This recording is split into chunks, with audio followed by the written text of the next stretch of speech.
சர்வ வல்லமுள்ள தேவனே, சர்வ வல்லமுள்ள தேவனே, சர்வ வல்லமுள்ள தேவனே, மகிமையும் மகத்துவத்தையும் அணிந்திருக்கிற தேவனே, எங்களை பராமரிக்கிற தேவனே, பாதுகாக்கிற தேவனே, கைவிடாமல் நடத்துகிற தேவனே, நன்மை செய்கிற தேவனே, எங்கள் பேரில் உம்முடைய கண்களை பதிய வைத்து எங்கள் போக்கையும் வரத்தையும் காக்கிற தேவனே, எங்களுக்கு எதிராக ஒரு சேனை வந்தாலும் அது எங்களை அழிக்காதபடிக்கு சர்வ வல்லமுள்ள தேவனே, நீர் எங்கள் பட்சத்திலே நின்று தேங்க்யூ லார்ட். சத்ருவுக்கு எதிராக ஜெயக்கொடியை நாட்டுகிற தேவனே, கோடி கோடி ஸ்தோத்திரம், கோடி கோடி ஸ்தோத்திரம், கோடி கோடி ஸ்தோத்திரம், கோடி கோடி ஸ்தோத்திரம். நாங்கள் இங்கே உம்மை தேடி வருவோம் என்பதை நீர் அறிந்து எங்களை ஆசீர்வதிக்கிறதற்காக, எங்களை மன்னிக்கிறதற்காக, எங்களுக்கு நன்மை செய்கிறதற்காக, எங்கள் தேவையை சந்திக்கிறதற்காக, எங்களோடு பேசுகிறதற்காக சர்வ வல்லமுள்ள தேவனே, நீர் இங்கே எங்களுக்கு முன்னதாக அமர்ந்திருக்கிறதற்காக, உம்முடைய பிரசன்னத்தை எங்களுக்கு கொடுத்திருக்கிறதற்காக கோடி கோடி ஸ்தோத்திரம், கோடி கோடி ஸ்தோத்திரம் சுவாமி, கோடி கோடி ஸ்தோத்திரம். எங்களை கைவிடாதிருக்கிற தேவனே, கோடி கோடி ஸ்தோத்திரம். கடந்த வாரமெல்லாம் ஆண்டவரே கண்மணிகளாய் காத்து கொண்டீர். கையிட்டு செய்த காரியங்கள் எல்லாவற்றையும் வாய்க்க செய்தீர். நன்மையும் கிருபையும் தொடர்ந்து வரும்படி செய்தீர்.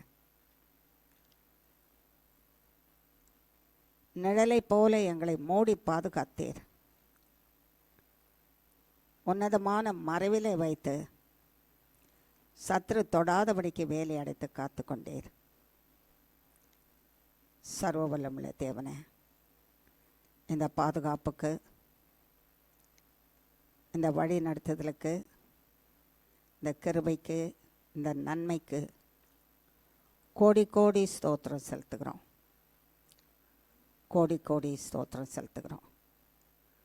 திரும்பமாக இந்த வாரத்தில், இந்த உபவாச நாளில் உம்முடைய பாதத்திலே வந்து அமர்ந்து எங்கள் மனம் திறந்து ஆண்டவரே உம்மிடத்தில் நாங்கள் பேசவும், நீர் எங்களுக்கு உம்முடைய மனதார ஆசீர்வாதத்தை கொடுக்கவும், நாங்கள் ஜீவிக்க வேண்டிய வழியை எங்களுக்கு சொல்லிக் கொடுக்கவும், நடக்க வேண்டிய வழியை எங்களுக்கு சொல்லிக் கொடுக்கவும். ஆம் சுவாமி, நீர் இல்லாமல் எங்களால் ஒன்றும் செய்ய முடியாது, பிழைக்கவும் முடியாது என்பதை ஆண்டவரே நீர் அறிந்திருக்கிறதுனால, உம்முடைய பிரசன்னத்தினால சதா காலமும் எங்களை மூடி வழி நடத்துகிறதுக்காக உம்முடைய பிரசன்னத்திலே இப்போ எங்களது தரித்திருக்கிறீர். அதற்காக ஸ்தோத்திரம் சுவாமி.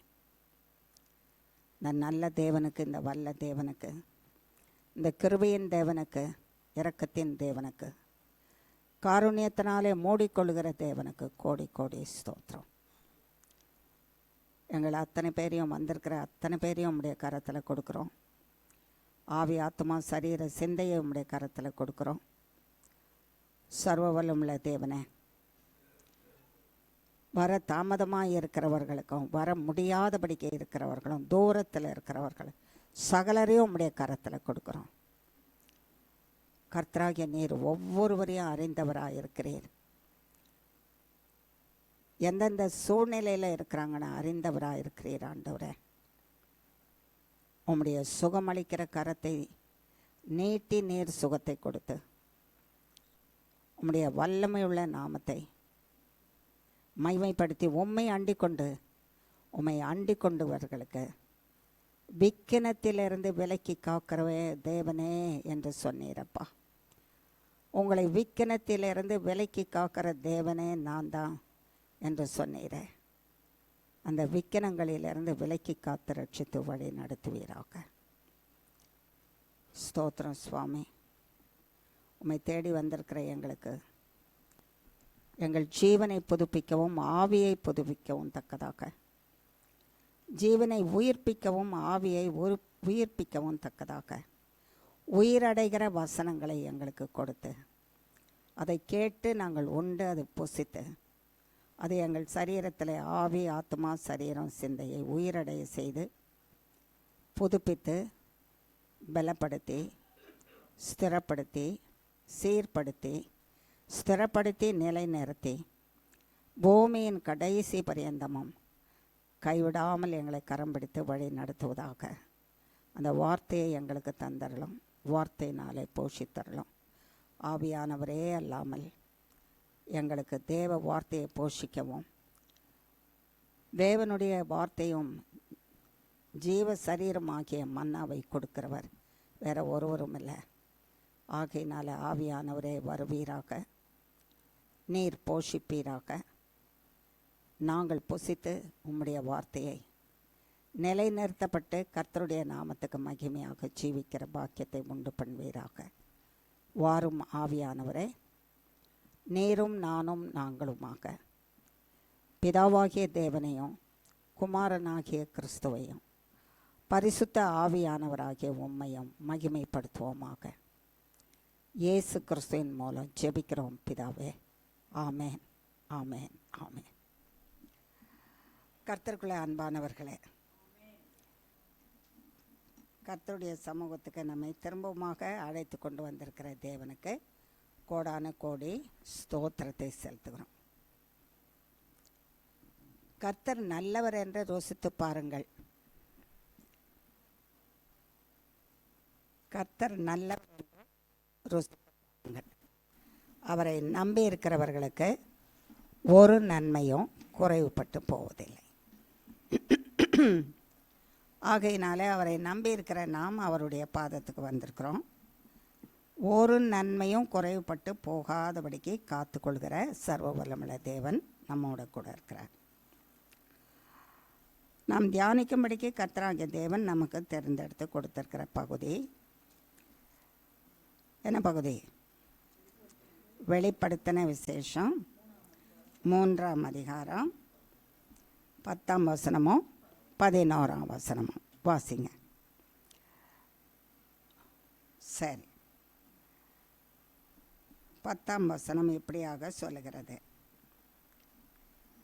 என் பொறுமையை குறித்து சொல்லிய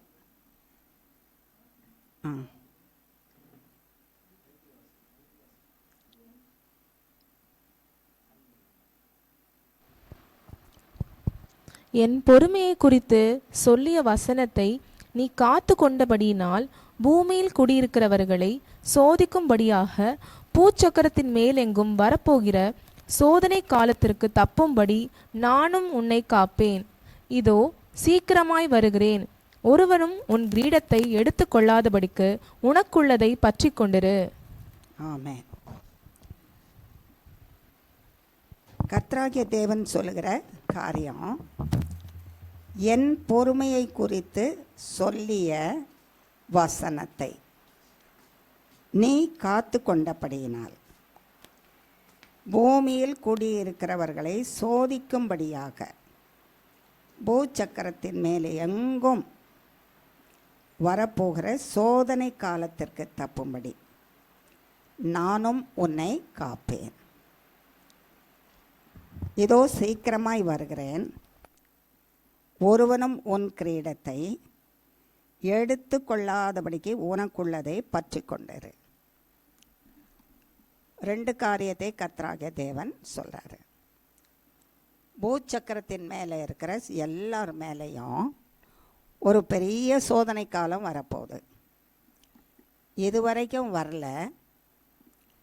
அப்படிப்பட்ட ஒரு சோதனை காலம்னா உபத்திரவம் நிறைந்த காலம். நீங்கள் யாரும் அதை கேள்விப்பட்டதும் இல்லை. கேள்விப்படாதபடிக்கு இருக்கிற மகா பெரிய கொடுமையான ஒரு காலம் வரப்போகுது. அந்த காலத்தில் பூச்சக்கரத்தின் மேலே இருக்கிற எல்லாரையும் அழிக்கிறதுக்கு தான் வருது. அந்த அழிவின் மத்தியில் நான் உங்களை நீங்கள் அழிந்து போகாதபடிக்கு காக்கணும்.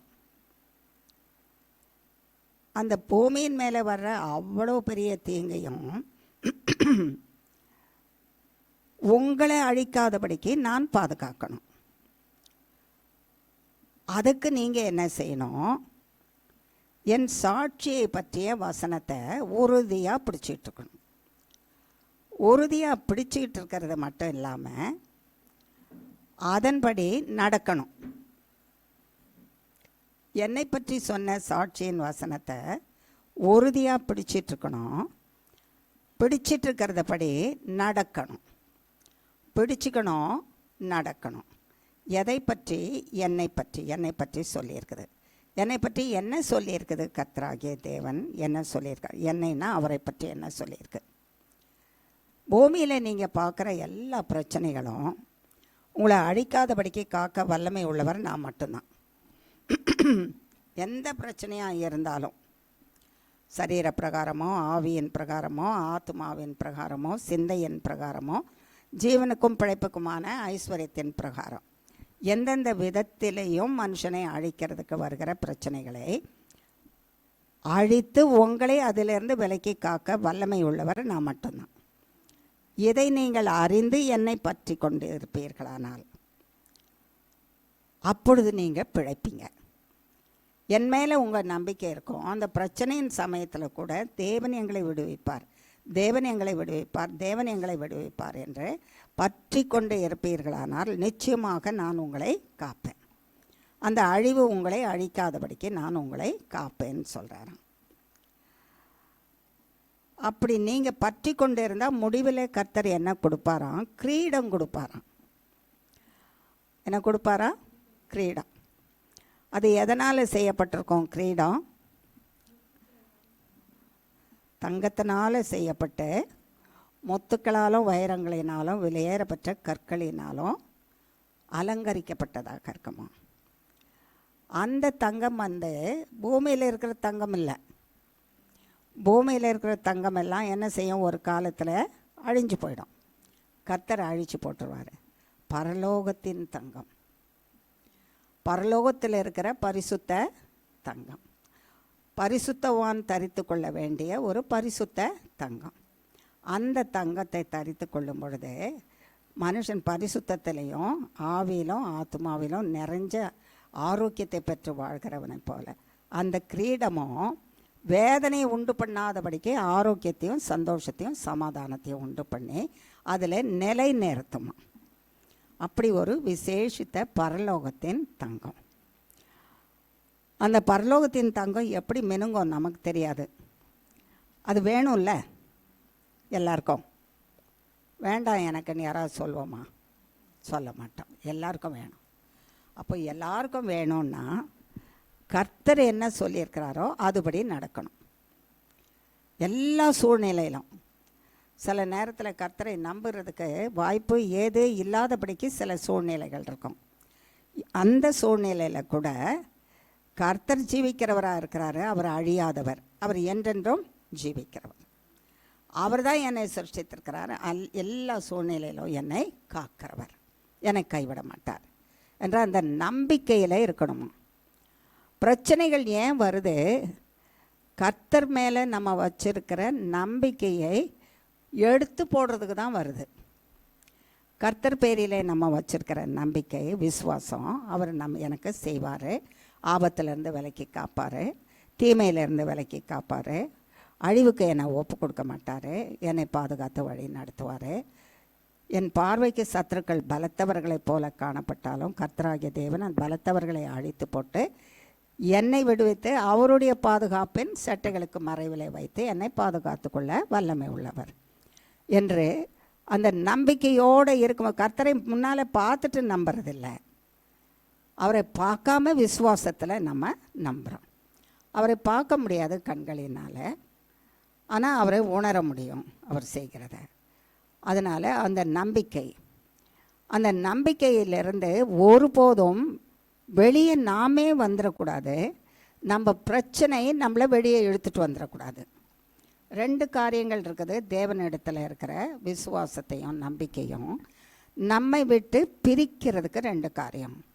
ஒன்று, பிரச்சனையை பார்த்து நாமே பிரிஞ்சு வந்துடுவோம். இனிமேல் நீங்கள் உங்களால் ஒன்றுமே செய்ய முடியாது. ஆனால் வேதம் சொல்லுது, தேவனால் செய்யக்கூடாத காரியம் ஒன்றுமே இல்லை. அப்போ தேவனால் செய்ய முடியலன்னா வேறு யாரால் செய்ய முடியும்? வேறு யாராலும் செய்ய முடியாது. இதுதான் சாட்சி. கர்த்தரால் எல்லாவற்றையும் செய்ய முடியும். பூமியும் அதனுடைய சகல சிருஷ்டிக்கப்பட்டு இருக்கிற வண்ணமாக நிலைநிறுத்தப்பட்டிருக்குது. மனுஷன் பிறந்து வளர்ந்து ஒரு சந்ததி முடிந்து இன்னொரு சந்ததி புறப்பட்டு வருது. இந்த சந்ததிகளுக்காக கர்த்தராகிய தேவன் பலுகி பெருகி விருத்தி அடைந்து பூமியை நிரப்புங்கள் என்று ஆசீர்வதித்திருக்கிறார். அவர் சொன்னபடி, அவர் சிருஷ்டித்தபடி, அவர் வார்த்தையின்படி நிலை நிற்கிறது, நடந்து கொண்டே இருக்குது. அப்போது அவரால் செய்ய முடியாத காரியம் ஒன்றுமில்லை என்று சொன்னவர் அவர்தான். மனுஷனா தேவனை பார்த்து சொன்னாங்க. தேவன் தான் தன்னை பற்றி சொல்கிறாரு, என்னால் செய்ய முடியாத அதிசயமான காரியம் ஒன்றுமில்லை. தேவனாலே எல்லாம் கூடும். இது எல்லாமே சொல்லுகிறது யார்? தேவன். இந்த வார்த்தை நம்முடைய உள்ளத்தில் தங்கி இருந்து, இந்த வார்த்தை சொன்னவர் யாரோ அவரோடு சேர்த்து நம்மை அப்படியே கனெக்ட் பண்ணி ஒட்டி அதில் இணைத்து வைத்திருக்குதான் அந்த வசனம். ஆகையினால என்னுடைய சூழ்நிலையில், என்னுடைய பிரச்சனைகளின் மத்தியில், நான் சந்திக்கிற எல்லா விதமான பிரச்சனைகளின் மத்தியில், நான் வாழ்ந்து கொண்டு இருக்கிற சூழ்நிலையில் தேவன் எனக்கு செய்ய மாட்டார், தேவனால் இதை செய்ய முடியாது அப்படின்னு சொல்ல முடியாது.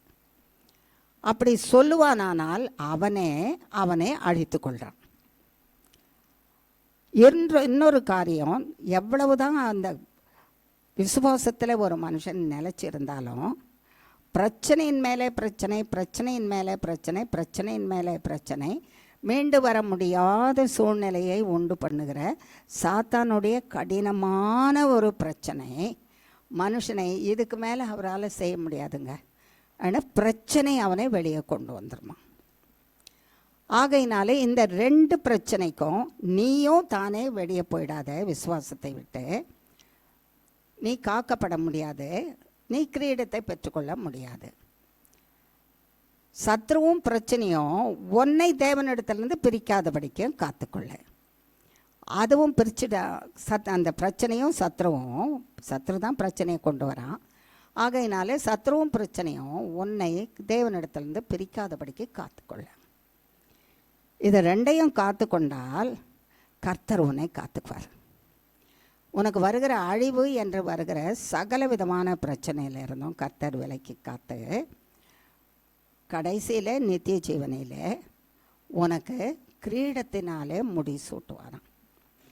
அந்த கிரீடம் என்ன பண்ணும் அப்படின்னா, கிரீடம் இல்லாதவன் வெட்கத்துக்குரியவன்.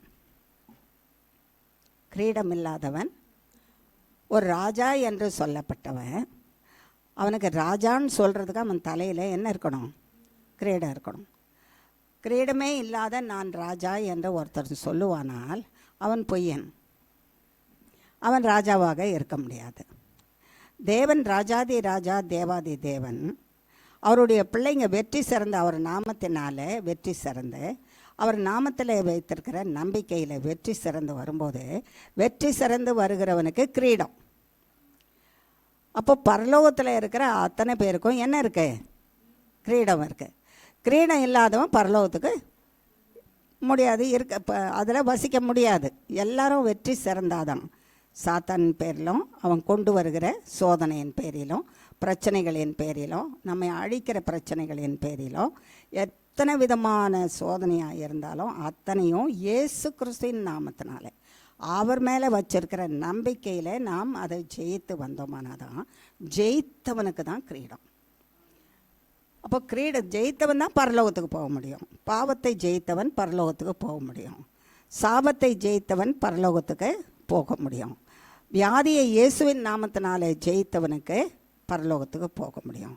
எல்லா விதமான பிரச்சனை, ஜீவனுக்கும் பிழைப்புக்குமான வாழ்வின் எல்லா விதமான ஒரு ஐஸ்வர்யம், தேவை, சூழ்நிலை, வீடு, வாசல், சந்தோஷம், சமாதானம், இவைகள் எல்லாவற்றையும் குறைவுபடும் பொழுது அதை இயேசுவின் நாமத்தினாலே நம்பி நம்பி பெற்றுக்கொள்கிறவன் தான் ஜெயிக்கிறவன். ஜெயித்தவனுக்கு கிரீடம் பரலோகத்தில் உண்டு. ஆகையினாலே என் பிள்ளைங்களே, என்னுடைய வார்த்தையை கேட்குற நீங்கள் ஜெயிக்கிறதுக்கு மறந்துடாதீங்க. எவ்ரி டைம், ஒவ்வொரு வினாடியும் உங்களுக்கு முன்னதாக என்ன இருக்குது? சோதனை இருக்குது. அந்த சோதனையை ஜெயிக்கிற மனுஷன் பாக்கியமா. அதை ஜெயிக்கிறதுக்கு உங்களை தனியாக விடலை கர்த்தர். அப்படி ஒன்றுமே இல்லாதபடிக்கு ஏதோ சொல்லுவாங்களே, அனாதையாக விட்டுட்டாரு, அனாமத்தா விட்டு போயிட்டாங்க, அனாதையாக விட்டுட்டு போயிட்டாரு. உங்களை திக்கற்றவர்களாக நான் விடேன். உங்களை எப்படி விட மாட்டேன்? திக்கற்றவர்களாக உங்களை விட மாட்டேன். நான் உங்கள் கூடவே இருப்பேன். அதே நேரத்தில் நீங்கள் ஜெயிக்கிறதுக்கு உங்களுக்கு 2 பட்டயத்தை கொடுத்துருக்குறேன். என்ன பட்டயம்? இயேசுவின் வார்த்தை, இயேசுவின் நாமம். இன்னொரு பட்டயம் ரத்தம். அது நம்மையும் பரிசுத்தப்படுத்தும், நம்மள இருக்கிற சத்ருவின் கிரியையையும் அழிச்சு போடும். ஆகையினால 3 பட்டயம். ஒன்று இயேசுவின் வார்த்தை, ஒன்று இயேசுவின் நாமம், இன்னொன்று இயேசுவின் ரத்தம். இந்த பட்டயங்களை கொடுத்து அந்த பட்டயம் கையில் இப்படி வச்சுக்காதபடிக்கு உள்ளத்திலையும் வாயிலையும் வைத்தவர்களாக நிரப்பி வைத்து கொண்டு சத்ருவை எதிர்த்து போராடி ஜெயுங்கள் என்று சொன்னாராம். இந்த பட்டயத்துக்கு இது மழுங்கி போகாத பட்டயம். என்ன பட்டயம் அது? நம்ம கத்தியெல்லாம் தினமும் யூஸ் பண்ணுவோம்ல, தீட்டணும். தீட்டினா தான் அது என்ன செய்யும்? வேலை செய்யும். அந்த காலத்து ராஜாக்கள் கூட இப்போ கூட எல்லாருக்கும் ஒரு நீள பட்டயம் இருக்கும், ஸ்வோர்டு அப்படின்னு சொல்கிறாங்க.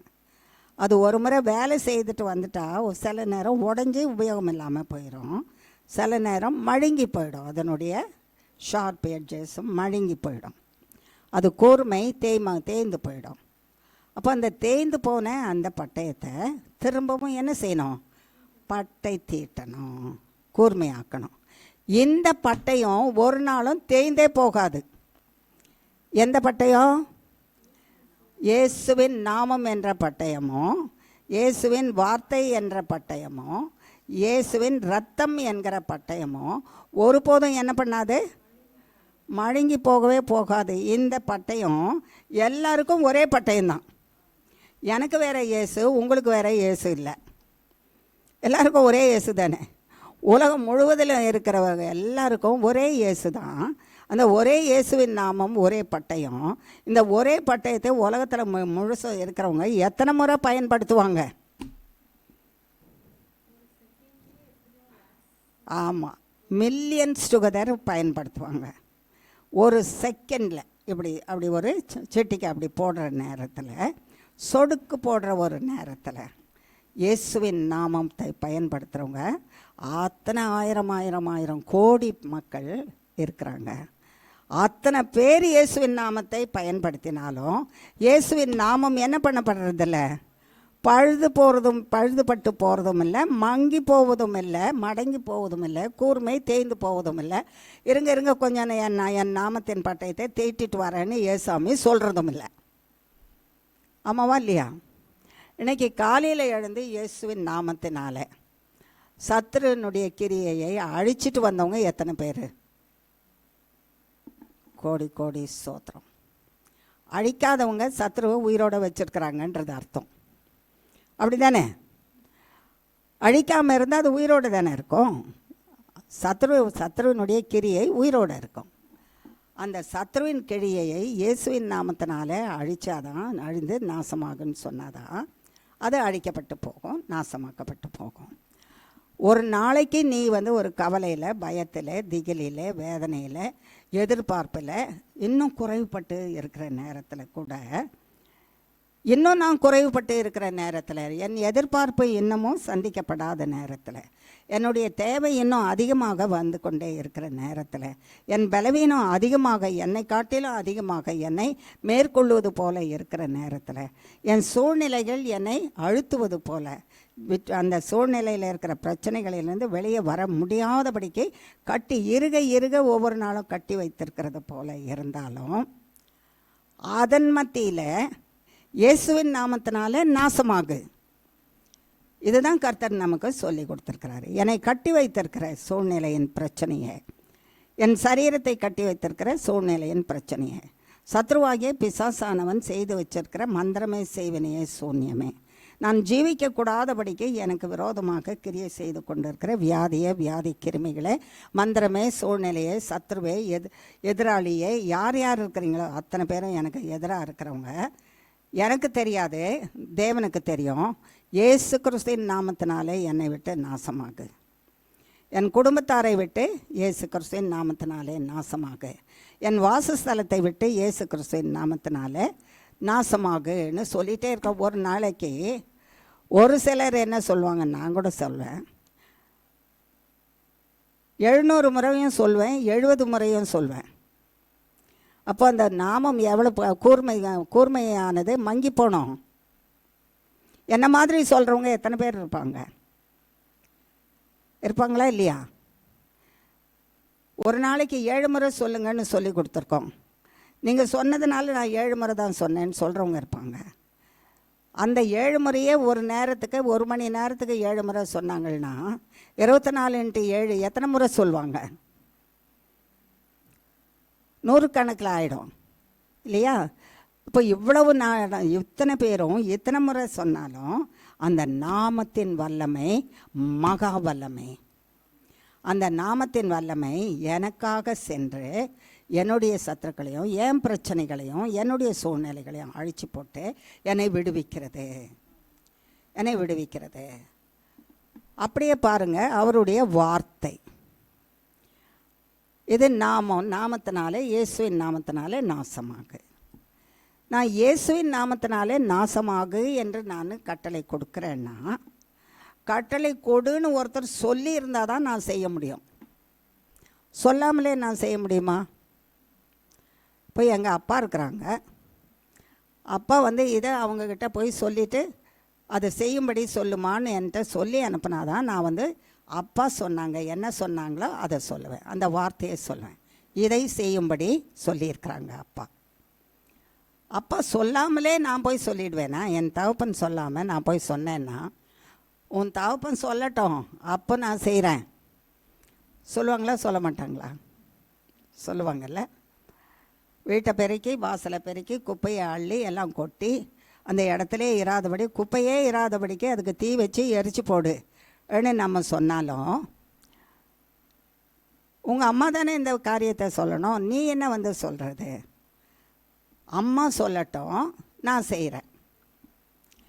அப்போ சொல்லுகிற வார்த்தை இருக்குது இல்லை, அந்த சொல்கிறவங்க யார், சொன்ன வார்த்தை என்ன, அந்த வார்த்தையை நான் சுமந்து கொண்டு என் தகப்பன் சொல்லியிருக்கிறாரு, இதை இடத்த எல்லாம் சுத்தமாக சுத்தம் பண்ணிவிட்டு குப்பையை சும்மா போட்டுட்டு போகக்கூடாதா, காற்றில் திரும்பவும் என்ன செய்யும், உள்ளே வந்துடும், அதை எரிச்சிட்டு போகணுமா அனு சொல்லியிருக்காங்க. அப்பா என்ன சொல்லியிருக்கிறாங்கன்றதை நான் சொல்லும்போது, அப்பாவின் நாமத்தினால அவர் வார்த்தையை சொல்லும்போது அதுக்கு கீழ்ப்படுகிறாங்க மனுஷர், அதை செய்கிறவங்க. அதுபோல் இயேசுவின் நாமத்தினால என்னை துன்பப்படுத்துகிற எல்லா விதமான பிரச்சனையை நாசமாகுன்னு நான் சொன்னோன்னா, நானே சொன்னேன்னா எனக்கு அது கீழ்ப்படியாது. நீ யார் எனக்கு சொல்கிறது, நான் உன்னை விட பலசாலின்னு சொல்லும் பிரச்சனை நம்மளை விட பலசாலியாக இருக்குதா இல்லையா? பலசாலி தானே. நம்முடைய பிரச்சனை நம்ம விட பலவீனமாக இருந்தால் நாமே என்ன பண்ணிடலாம்? ஆமாம், ஒரு டிஷ்ஷிங்னு கொடுத்தோன்னா அவ்வளோதான், அது விழுந்துடும், நம்ம மேற்கொண்டுடலாம், நம்ம ஜெயித்திடலாம். பிரச்சனை நம்மளை விட பலசாலியாக இருக்கிறதுனால தான் அந்த பிரச்சனையை விட அதை அழிக்கிறதுக்கு வல்லமை உள்ள நாமமும் பட்டயமும் தேவை. அந்த பட்டயத்தை நமக்கு கொடுத்துருக்குறாரு. அப்போ அந்த பிரச்சனை நீ விட்டு போ, நாசமாய் போன்னு சொன்னால் அந்த பிரச்சனை கேட்குமா? பிரச்சனைக்கு என்ன உயிர் இருக்கா? பிரச்சனைக்கு உயிர் இருக்குதா? எனக்கு ஒரு கடன் தொல்லை இருக்குது, நான் காசு வாங்கியிருக்கேன், கொடுக்கல. கடனுக்கு உயிர் இருக்கா? இருக்கா? ஒருத்தர் சொல்கிறாங்க ஆமாம் இருக்குதுன்னு, மற்றவங்கெல்லாம் என்ன சொல்கிறீங்க? அந்த பிரச்சனைக்கு கடனுக்கு உயிர் இருக்கா? நம்ம உயிர் கொடுப்போம், கரெக்டு. அந்த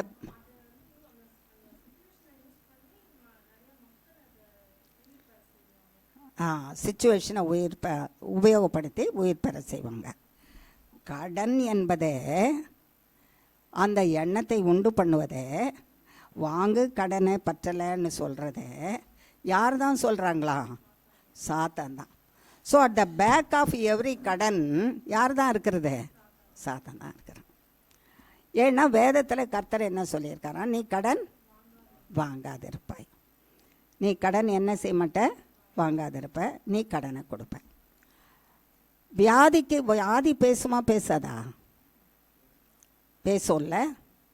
ஒவ்வொரு வியாதி கிருமிக்கும் உயிர் இருக்கிறனால தான் ஒருத்தர்கிட்டேருந்து இன்னொருத்தர்கிட்ட பரவி வருது இல்லையா?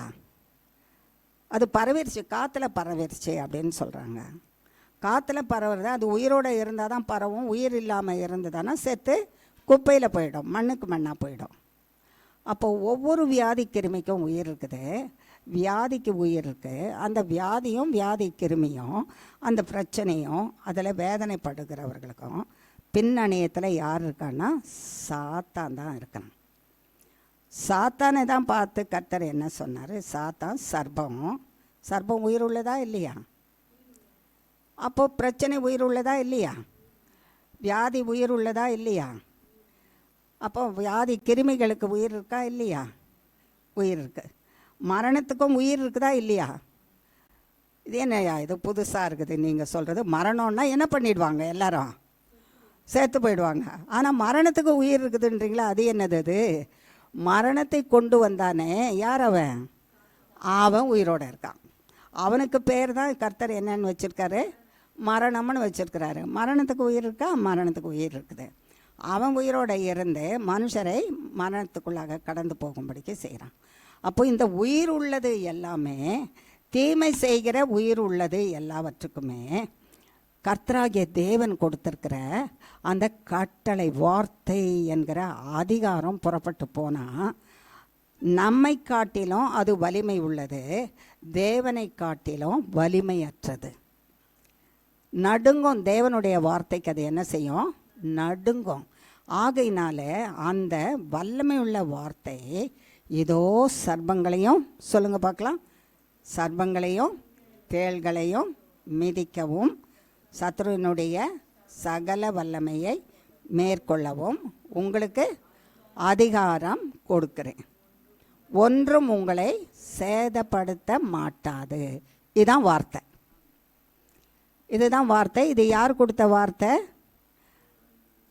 சர்வ வல்லமுள்ள தேவனாகிய இயேசு கிறிஸ்து கொடுத்திருக்கிற வார்த்தை. இப்போ இந்த வார்த்தைக்கு இந்த உயிர் உள்ளது, தீமை செய்கிற உயிர் உள்ளதெல்லாம் கீழ்ப்படியுமா? கீழ்ப்படியாதா? கட்டாயமாக கீழ்ப்படியும். ஆகையினாலே முதல்ல நம்ம கட்டளை கொடுக்கறதுக்கு முந்தி வார்த்தையை என்ன சொல்லணுமா? உபயோகப்படுத்துகிறோம். இப்போ எத்தனை பேர் ஒரு நாளைக்கு இதை உபயோகப்படுத்துவாங்க? பல கோடி பேர் பண்ணுவாங்க இல்லை? அதை சொல்லிட்டு தான் என்று இயேசு கிறிஸ்து எனக்கு அதிகாரம் கொடுத்துருக்கிறாரு.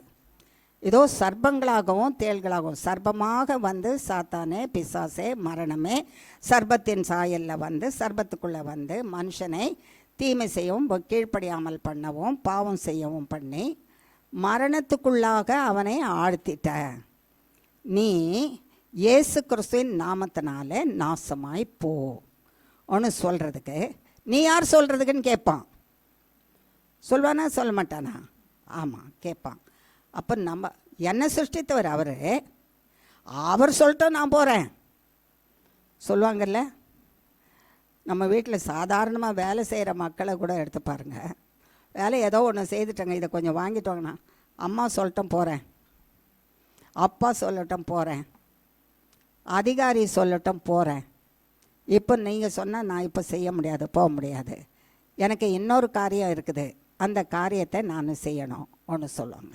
யார் சொன்னால் போகுமோ அவங்க சொல்லட்டும் நான் போகிறேன்னு சொல்லுவோம். ஆகையினால தான் அந்த சத்ரு, அந்த பிசாசு, அந்த சாத்தான், அவனுக்கு உயிர் இருக்கிற அந்த சாத்தான் அவனை அழிச்சு போடு மிதிச்சு போடுன்னு ரெண்டு காரியத்தையும் சர்வ வல்லமுள்ள இயேசு கிறிஸ்து நமக்கு கொடுத்துருக்கிறாராம் அதிகாரம். அந்த அதிகாரத்தை சொன்னாதான் அந்த அதிகாரத்துக்கு தான் அவன் பயப்படுவான். அதிகாரம் உள்ள வார்த்தைக்கு அவன் பயப்படுறான். என்ன பயப்படுறான்? சர்ப்பங்களையும் தேள்களையும் மிதிங்க. சர்ப்பம்னு சொன்ன உடனே யாருக்கு காதில் போய் விடும்? சாத்தானுக்கு தானே காதில் விடும். விடுமா விடாதா? சரி, இப்போ வந்து என்னது நம்ம அரசியலில் கவர்மெண்ட்டில் தலைவர் வந்து சொல்கிறாரு, இன்றைக்கு எல்லாரும் புறப்பட்டு போய் எல்லா ரவுடிங்களையும் பிடிச்சின்னு வாங்க, ஒருத்தர் கூட இருக்கக்கூடாது, பிடிச்சிட்டு வாங்க ன்னு சொன்னாங்கன்னா, அவங்க சொல்கிறத எங்கே சொல்லியிருப்பாங்க? டெல்லியில் சொல்லுவாங்க. டெல்லியில் தான் அந்த சத்தம் புறப்படும். என்ன சத்தம் புறப்படும்? ரவுடிகளை இன்றைக்கி எங்கேயும் விடக்கூடாது, தீமை செய்கிறவர்களை விடாத, பிடிச்சிட்டு வாங்க எல்லாரும். இன்றைக்கி டியூட்டியே போலீஸ் டிபார்ட்மெண்ட்டுக்கு இன்றைக்கி டியூட்டி என்னதுன்னா, பூமி எங்கோ நம்ம தேசத்தில் இருக்கிற அவ்வளவு தீமை செய்கிற மக்களையும் பிடிச்சிட்டு வர்றது தான் இன்றைக்கி வேலைன்னு சொன்னாங்கன்னா, அங்கே சொல்லும்போது அந்த சத்தம் டெல்லியில் சொன்னாலும் கன்னியாகுமரியில் இருக்கிறவங்களுக்கு கேட்கும். கேட்குமா? கேட்காதா? தீமை செய்கிற அங்கே இருந்தான்னா கட்டாயம் கேட்கும்ல. ஐயையோ, இப்போ இங்கே இருக்கிற போலீஸ் வந்து என்ன செய்யும்? இந்த இடத்துல என்ன வந்து பிடிச்சிரும். அப்படி ஒவ்வொரு இடத்துல, ஒரு குக்கிராமத்தில் இருந்தாலும் கூட, மலைக்குள்ளே இருந்தாலும் காட்டுக்குள்ளே இருந்தாலும், தேசத்தில் எங்கே இருந்தாலும், அந்த பேரை சொன்ன மாத்திரத்தில் அந்த பேருக்கு பாத்திரவான், அந்த பேருக்கு சொந்தக்காரன் யார்? அந்த சொந்தக்காரன் பயந்து நடுங்குவான். அந்த சொந்தக்காரன் என்ன செய்வான்? பயந்து நடுங்குவான். இப்போ சர்ப்பம்னு சொன்னால் யார் தான் பயந்து நடுங்குவாங்க? சாத்தான் தான். அப்போ எந்த இடத்துல இருந்தெல்லாம் அவன் கிரியை செய்து கொண்டு இருக்கிறானோ, இங்கே விருகம்பாக்கம் ஆனாலும், இல்லை மெட்ராஸ் சிட்டி முழுசும், பட்டணம் முழுசுமாக இருந்தாலும், தமிழ்நாடு முழுசும் இருந்தாலும், இந்திய தேசத்தை முழுசில் இருந்தாலும், உலகம் முழுசும் இருந்தாலும், சர்ப்பம்னு சொன்ன உடனே நான் இல்லை சர்ப்பம் எல்லாம் என்ன நினச்சிடாதீங்க. சர்ப்பம்னு யார் சொல்கிறா? சாத்தான் சொல்கிறான். என்னன்னு சொல்கிறான்? சர்ப்பம்னா நான் தான், சர்ப்பம்னா நான் தான் சாத்தான் சொல்கிறான். அந்த சாத்தான் சொல்கிறான்னா, இன்னைக்கு சாத்தானை, சர்ப்பங்களையும் தேள்களையும் மிதிக்கவும்னு சொன்னதும் சாத்தானும் குட்டி சாத்தானும். சர்ப்பங்கள் அவனுக்கு குட்டி சாத்தான் கையாட்கள் இருப்பாங்களே, அவங்கெல்லாம் தேள்கள் மாதிரி இருப்பாங்க, கொட்டிக்கிட்டே இருப்பாங்க. இவங்கள அழிச்சு போடு, அவங்கள மிதிச்சு போடுன்னு சொன்னாங்க. யார் சொன்னவங்க? அவர் பேரில் அதிகாரம் உள்ளவர் சொல்லியிருக்காரு. சர்ப்பத்தின் பேரிலும், சாத்தானின் பேரிலும், தேள்களின் பேரிலும், தீமை செய்கிற சாத்தானும் அவன் சேனைகளின் பேரிலும் அதிகாரத்தை அவருடைய பிள்ளைகளுக்கு கொடுத்துட்டாரே. ஆகையினால சர்ப்பமாகிய சாத்தானும் தேள்களாகிய குட்டி சாத்தான்களும் அவங்க சேனைகளும், சத்ருனுடைய சகல வல்லமை, சாத்தானுடைய சகல வல்லமை, அதில் செய்வினைகள், மந்திரங்கள், சூன்யங்கள், செத்தாவிகளின் கிரியைகள், பேய் பிசாசுகளின் கிரியைகள், ஏவல்கள், ஏவி விட்டு பிரச்சனையை உண்டு பண்ணி கொண்டு இருக்கிறவர்கள் கடைசியில் மரணம், எல்லாவற்றையும் மேற்கொள்ளுங்க. அதில் வந்து விதின் பிராக்கெட்ஸ் ஒன்றுமே இல்லை. அப்போ மனுஷனாகவன் தேவனுடையவன், அவன் மனுஷனானவன் தேவனிடத்தில் வந்து அவர் இரத்தத்தினாலே கழுவப்பட்டவன், அவர் இரத்தத்தினாலே கழுவப்பட்டு பரிசுத்தமாக இருக்கிறவன், தொடர்ந்து தப்பிதத்தை செய்கிறதற்கு பயப்படுகிறவன், தேவனுடைய முத்திரையை பெற்றவன், தேவனுடைய முத்திரையை பெற்றவன். அவனை தொடுகிறதற்கும் தீமை செய்கிறதற்கும் சத்ருவாகிய பிசாசானவனுக்கு என்ன இல்லை? அதிகாரம் இல்லை. அவன் காக்கப்படுவான். அவன் என்ன செய்வான்? காக்கப்படுவான். இயேசுவின் இரத்தத்தினாலே கழுவப்பட்டு, இயேசு கிறிஸ்துவின் நாமத்தினாலே கழுவப்பட்டனா பாவமர எல்லா பாவமும், எல்லா அக்கிரமமும், எல்லா மீறுதல்களும், எல்லா பொல்லாப்புக்களும் கழுவப்பட்டு பரிசுத்தமாக்கப்பட்டவன். கர்த்தர் எதை செய்ய இது வேண்டாம், செய்யவே செய்யாதன்னா, பிரச்சனை என்னவா இருந்தாலும் அதை செய்யாமல் இருக்கிறவன். இதை செய் என்று சொன்னால் அது தனக்கு பிரியம் இல்லைன்னாலும் அது தேவன் செய்கிறது செய்யென்று சொன்னால் அதை செய்கிறவன். இதை பேசு என்று சொன்னால் அதை பேசுகிறவன். இதை ஒதுக்கி தள்ளிடுனா ஒதுக்கி தள்ளுகிறவன். அவன் தேவனுக்கு பிரியமானவன். இயேசுவின் இரத்தத்தினாலே கழுவப்பட்டவன் இயேசுவுக்கு பிரியமானவன். அப்போது இந்த பிரியமானவன் அவனுக்கு இந்த அதிகாரத்தை கொடுத்துருக்கிறாரு. என்ன அதிகாரம் கொடுத்துருக்கிறாரு? இயேசுவின் நாமத்தினாலே கழுவப்பட்டு, இயேசுவின் இரத்தத்தினாலே கழுவப்பட்டு, இயேசுவின் நாமத்தினாலே தரிப்பிக்கப்பட்டு இருக்கிறவனுக்கு அதிகாரம் சர்ப்பங்களையும் தேள்களையும் மிதிக்கவும் சத்துருனுடைய சகல வல்லமையை மேற்கொள்ளவும் உங்களுக்கு அதிகாரம் கொடுக்குறேன். ஒன்றும் உங்களை சேதப்படுத்த மாட்டாது. அப்போ நம்முடைய வேலையே என்ன? எவ்ரிடே நம்ம தினந்தோறும் என்ன செய்யணும்? நமக்கு எதிராக இந்த கிரியைகளை செய்கிற சாத்தானையும் அவன் கிரியைகளையும் இயேசு கிறிஸ்துவின் நாமத்தினாலே அழிக்கணும். அது இயேசு கிறிஸ்துவின் நாமத்தினாலே நாசமாகு என்று சொல்கிறதுக்கு முன்னால் அவர் கொடுத்த அதிகாரத்தை வாயிலிருந்து சொல்லணும். அவர் அதிகாரத்தை வாயிலிருந்து சொல்லணும். கொஞ்சம் முந்தி கர்த்தர் நமக்கு சொன்னார், உன் தகப்பன் சொல்லன்னா உன் வீட்டு வேலைக்காரன் அதை செய்ய மாட்டான். நீயே போய் சொன்னால் அப்பா சொல்லட்டும்ப்பா, இல்லைன்னா அப்பா சத்தம் போடுவாங்க. நீ சொன்னால் நான் செய்ய முடியாது, அப்பா சொன்னால் தான் நான் செய்ய முடியும். அப்பா என்ன பண்ணிடுவாங்க? சத்தம் போடுவாங்க. ஏன் நீ இதை செய்ய விட்டேன்னு சொல்லுவாங்க, நீ ஏன் இப்படி செய்தேன்னு சொல்லுவாங்க. ஆகையினால அப்போ என்ன சொல்கிறான் மனுஷன்? அப்பா சொன்னார். அப்பா என்ன சொல்கிறாரு? இதை காரியத்தை அழித்து போடு என்று அப்பா சொல்கிறாரு. அப்பா என்ன சொல்கிறாரு? இந்த காரியத்தை அழித்து போடுன்னு சொல்லியிருக்காரு. அப்பா சொல்லியிருக்கிற அந்த வார்த்தைக்கு அது சொன்னாருன்னு நீ சொல்லிட்டு செய்தாதான் அந்த காரியம் நடைபெறும், இல்லாட்டா அந்த காரியம் உனக்கு நடைபெறாது. அப்போ அந்த வார்த்தையே, அப்பா சொன்ன வார்த்தை, அந்த வார்த்தையாகிய இந்த அதிகாரமாகிய இதோ சர்ப்பங்களையும் தேள்களையும் மிதிக்கவும் சத்ருவினுடைய சகல வல்லமையை மேற்கொள்ளவும் உங்களுக்கு அதிகாரம் கொடுக்குறேன், ஒன்றும் உங்களை சேதப்படுத்த மாட்டாதுன்னு எங்கள் அப்பா சொல்லியிருக்கிறாரு. எங்கள் சர்வ வல்லமுள்ள ரட்சகராகிய இயேசு கிறிஸ்து சொல்லியிருக்கிறாரு. அவர் நாமத்தினால எனக்கு பிரச்சனை கொடுக்குற பிசாசே, இயேசு கிறிஸ்துவின் நாமத்தினால நாசமாகுன்னு சொன்னால் அது கட்டாயம் கீழ்ப்படியும். அப்போ இந்த வசனத்தை நம்ம முதல்ல சொல்லணுன்றதை என்ன செய்யக்கூடாது? மறந்துடக்கூடாது. இந்த வசனத்தை முதல்ல சொல்லணும். அதை சொல்லும்போதே அவனுக்கு பயம் பிடிக்கும். சர்ப்பங்களையும் உடனே எனக்கு தீமை செய்து கொண்டு இருக்கிற சர்ப்பம் என்ன பண்ணும்? அலர்ட் ஆகிடும். ஐயோ என் மேலே என்ன அட்டாக் பண்ண வருதே, யோசிப்பாங்களா மாட்டாங்களா? தேள்களையும் அது கூடிய குட்டி சாத்தான்கள் என்னெல்லாம் வேலை செய்தோ அது என்னை அட்டாக் பண்ண வராங்களே, என்ன பண்ண போகிறாங்க இவங்கன்னு தெரியலையே, அட்டென்ஷனில் ஆகிடும். சத்ருனுடைய சகல வல்லமைன்னா சாத்தானுடைய சகல வல்லமை அட்டென்ஷனில் ஆகிடுமா. அட்டென்ஷனில் ஆனிட்டு என்ன செய்யுமா? கர்த்தர் சொல்லியிருக்கிறாரு இயேசு கிறிஸ்துவின் நாமத்தினாலே நாசமாகுன்னு.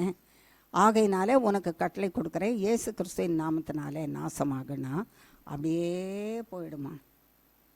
அப்படியே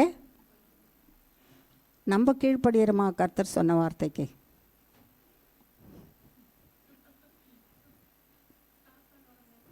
சாத்தானோட ஒண்டர்ஃபுல் ஆன்சர்மா இது, ஒண்டர்ஃபுல் ஆன்சர். சாத்தானே கீழ்ப்படுகிறான், நம்ம சாத்தானை விட மோசம் கீழ்ப்படுகிறது இல்லை? அப்போ எவ்வளோ மோசமானவங்க! இந்த மோசமானவங்களை யார் நேசிக்கிறா? கர்த்தர் பிதா நேசிக்கிறாரு. அவர் நேசத்தினால அந்த நேசத்தை சுமந்து கொண்டு வந்தார். இயேசு கிறிஸ்து சுமந்து கொண்டு அவர் நமக்காக சிலுவையிலே மரித்தார். அவர் இரத்தத்தை கொடுத்து நம்ம கழுவி சுத்திகரித்து திரும்பவும் இயேசுவின் பிள்ளையா, பிதாவின் பிள்ளையாவான்றதுக்கு இந்த பட்டயத்தை நம்ம கையில் கொடுத்துருக்குறாரு. சாத்தானை விட மோசமாக இருக்கலாமா? இன்றைக்கி நம்ம ஸ்டேஜை மாற்றிடலாமா? நம்ம ஸ்தானத்தை மாற்றிடலாமா? சாத்தானுக்கு எப்படி இருக்கும்? நான் மட்டும்தானா கீழ்ப்படியல? நான் ஒரு முறை கீழ்ப்படியாமல் இருந்துட்டு தள்ளப்பட்டு கீழே கிடக்கிறேன்.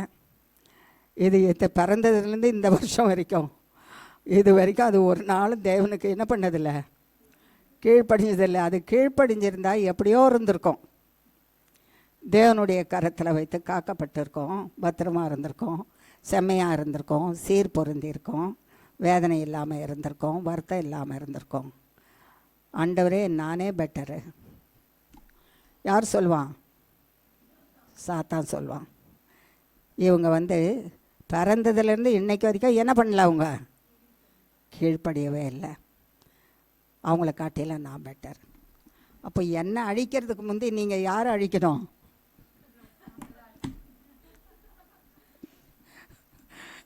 கீழ்ப்படியாதவங்க. என்னெல்லாம் அழிக்கிறதுக்கு நீங்கள் கட்டளை கொடுத்துட்ருக்குறீங்க, அதிகாரத்தை கொடுத்துருக்குறீங்க,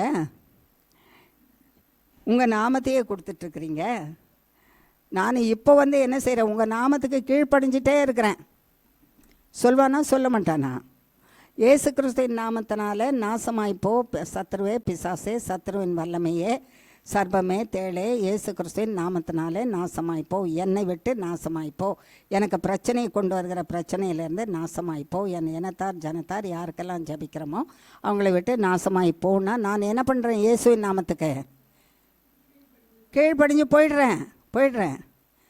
ஆனால் இவங்க இன்னும் கீழ்ப்படியிலையே. சொல்கிறாங்களே அவங்க இயேசுவின் வார்த்தை கீழ்ப்படிஞ்சிருக்காங்களா? அவங்க என்னை விட மோசமாக இருக்காங்களே ஆண்டவரே. அப்போ என்ன அழிக்கிறேன்றவங்க நீங்கள் முதல்ல யாரை அழிக்கணும்? உங்கள் பிள்ளைங்களை தான் அழிக்கணும். அந்த ஸ்டேஜில் இருக்கிறோம் நம்ம எல்லாரும். ஞாபகத்தில் வச்சுக்கணுமா, ஒவ்வொரு முறையும் நம்ம கர்த்தர் சொன்ன வார்த்தைக்கு கீழ்ப்படியாதபடிக்கு நம்ம மனம் போனபடிக்கு மனத்தில் என்ன தோணுதோ அதை செய்தோன்னா நிச்சயமாக நம்ம அழிவுக்கு பாத்திரவான்களாக இருக்கிறோம். கர்த்தர் அந்த அழிவிலிருந்து மீட்டு எடுக்கிறதுக்கு எவ்வளோ முயற்சி பண்ணாலும் முடியாதபடிக்கு அவர் மீட்டு எடுத்து கொண்டு வந்து வச்சாலும், இந்த பன்றிக்குட்டியை கொண்டு வந்து கழுவி அப்படி வெளியே வச்சாலும் குடுகுடுன்னு ஓடி போய் அடுத்த நிமிஷம் திரும்பி பார்க்குறதுக்குள்ளே எங்கே தான் இருக்கோம்? சேற்றுக்குள்ளே தான் இருக்கோம். அப்படி நம்ம போயிட்டோன்னா கர்த்தர் வரும்போது என்ன செய்ய முடியாது? காக்க முடியாது. இயேசு உனக்காக மரித்து என்ன பிரயோஜனம்? இயேசு உனக்காக ரத்தம் சிந்தி என்ன பிரயோஜனம்?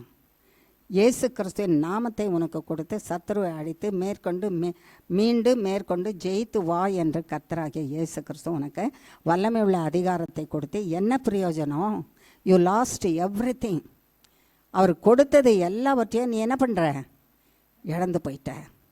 நீ இழந்து போனவனாகவும் இழந்து போனவளாகவும் இருக்கும்போது அவர் இது தவிர மேலே வேற என்ன செய்ய முடியும் உனக்கு? வேற என்ன செய்ய முடியும் உனக்கு? இவ்வளவு மேன்மையான காரியங்களை கர்த்தராகிய இயேசு கிறிஸ்து செய்திருக்கிறாரு. இதற்கும் மேலே அவர் உனக்கு என்ன செய்ய முடியும்? கீழ்ப்படிய மனசு இருக்கா? கீழ்ப்படிவாயா? கர்த்தருடைய வார்த்தையை கீழ்ப்படிவாயா?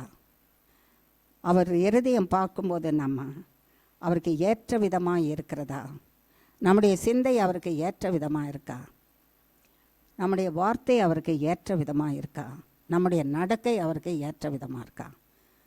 இவைகளை எல்லாம் நம்ம ஆராய்ந்து பார்த்து நாம் ரட்சிக்கப்பட முதல்ல நாம் ரட்சிக்கப்படணும். நாம் கர்த்தருடைய கிருபையை பெறணும். அந்த கிருபையில் நாம் வாழ்ந்திருக்கணும். அந்த நன்மை பெறுகிறதற்கு நான் பாத்திரவானாக இருக்கிறேன். எனக்குள்ளே இருக்கிற பெருமை இருக்குது பாருங்கள், அந்த பெருமை முன்னால் நின்றுடும். அதனால் அடுத்தவன் சொல்கிறதை கேட்கவே மாட்டோம். நீ என்ன சொல்கிறத நான் என்ன செய்கிறது? எனக்கு இதை விட நல்லா தெரியும். உனக்கு கொஞ்சம்தான் தெரியும், எனக்கு நிறைய தெரியும். நீ எனக்கு சொல்ல வேண்டிய அவசியம் இல்லை. என் பெருமை நீ என்ன சொல்கிறது? எனக்கு சரியான பாதை எதுன்னு தெரியும். என் வழிகளில் நான் சரியான வழியில் போயிட்டுருக்கேன். அது முடிவு என்னன்றது எனக்கு தெரியும்.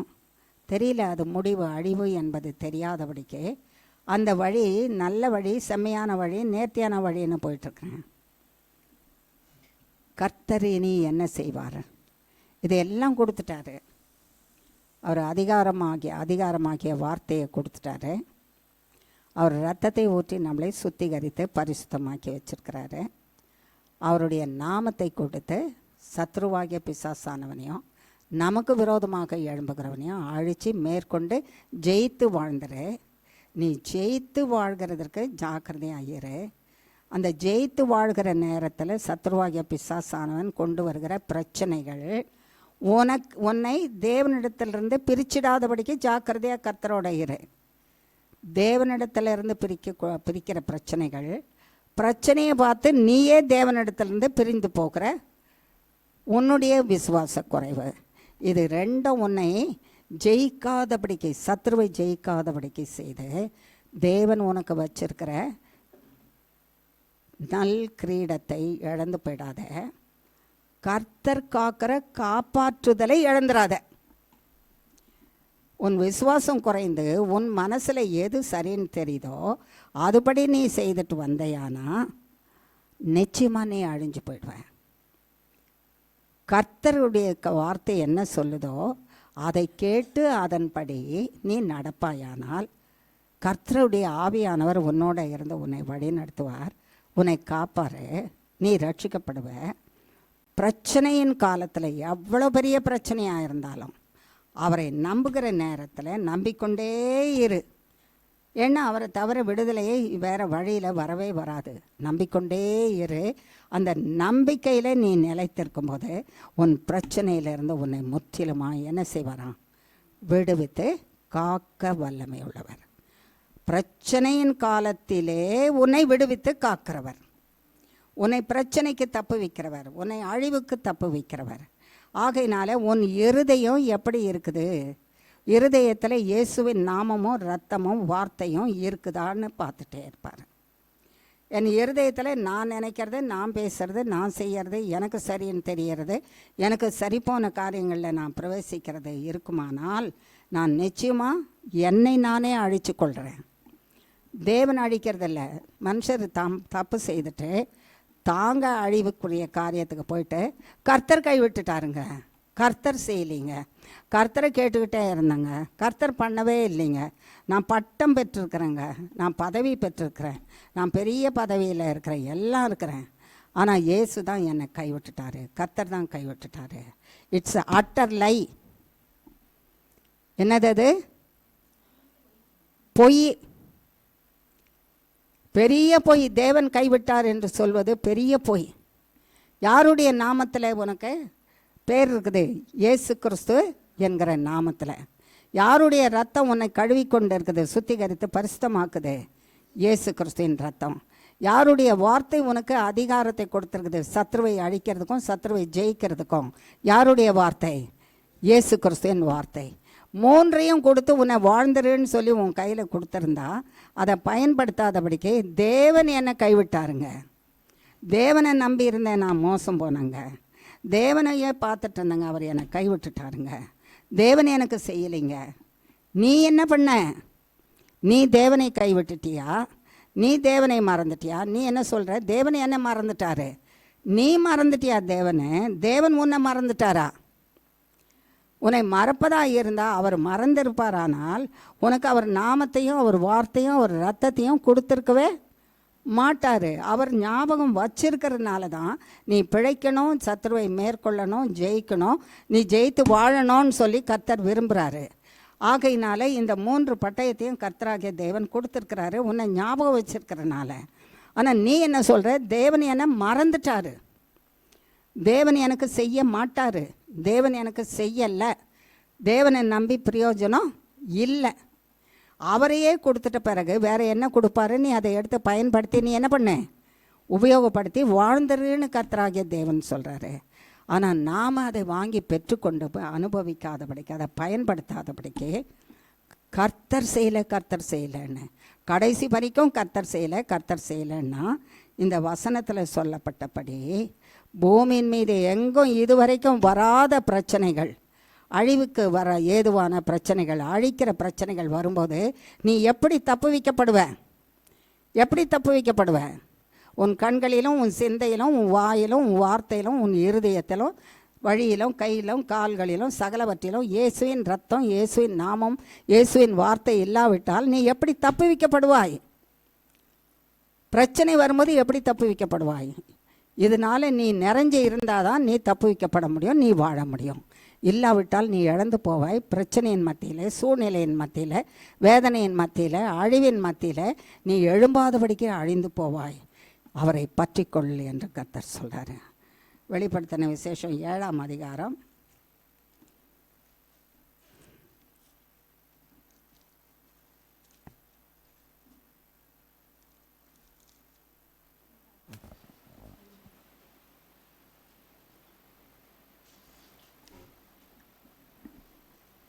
1 முதல் 3 வசனங்கள் வாசிமா.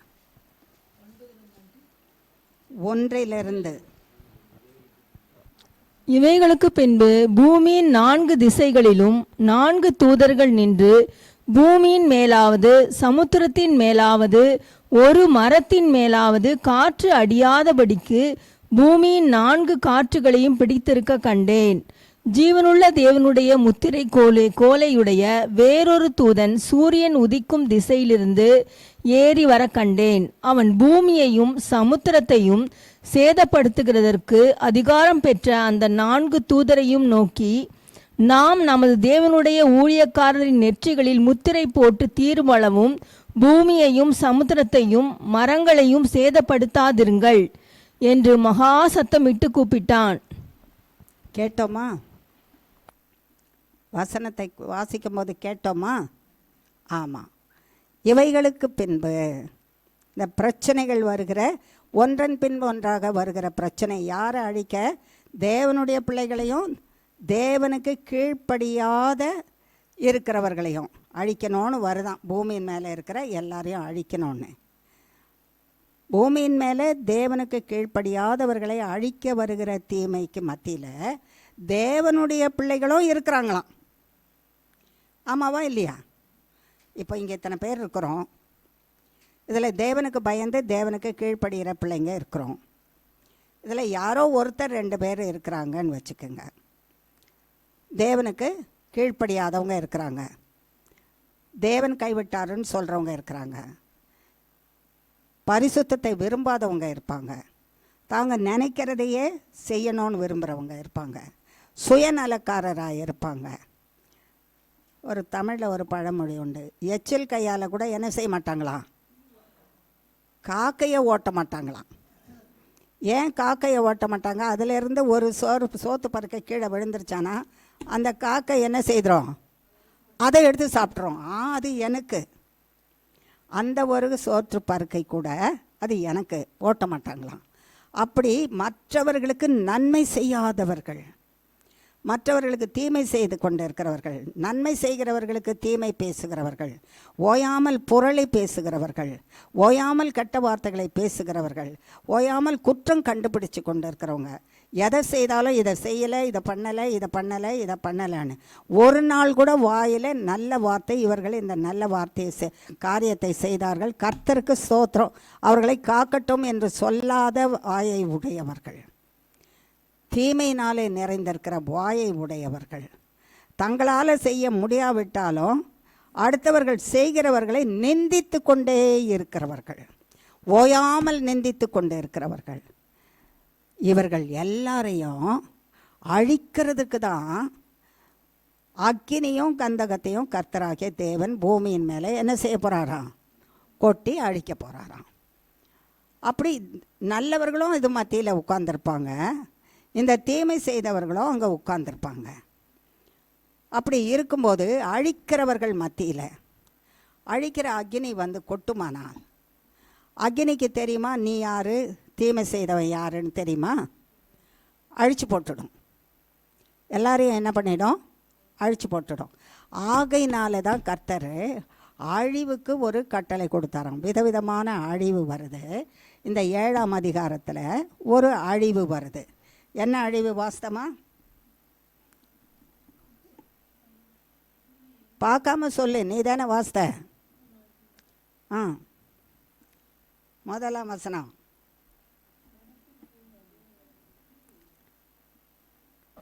இவைகள் 4 தூதர்கள் நின்று பூமியின் மேலாவது சமுத்திரம் காற்று என்ன அனுப்புகிறாரா? காற்றை அனுப்பலை, அனுப்புகிற காற்று வீசாதபடிக்கு பிடிக்கிறாங்களாம். 4 தூதர்கள் இருக்காங்களாம். மேற்கிலும் கிழக்கிலும் வடக்கிலும் தெற்கிலும் பூமியின் மேலும் சமுத்திரத்தின் மேலும் மரங்களின் மேலும் காற்று வீசாதபடிக்கு அப்படியே இழுத்து பிடிங்கன்னு சொல்லிட்டாராம். இப்போ காற்று வீசலைன்னா எப்படி சுவாசிப்போம்? எப்படி சுவாசிப்போம்? சின்ன பிள்ளைங்க சொல்லுங்கள் பார்க்கலாம். காற்று இல்லைன்னா எப்படி சுவாசிப்போம்? சுவாசிக்க முடியுமா? Without air we can whether we can live or die. Yes, we can die. See, God is speaking.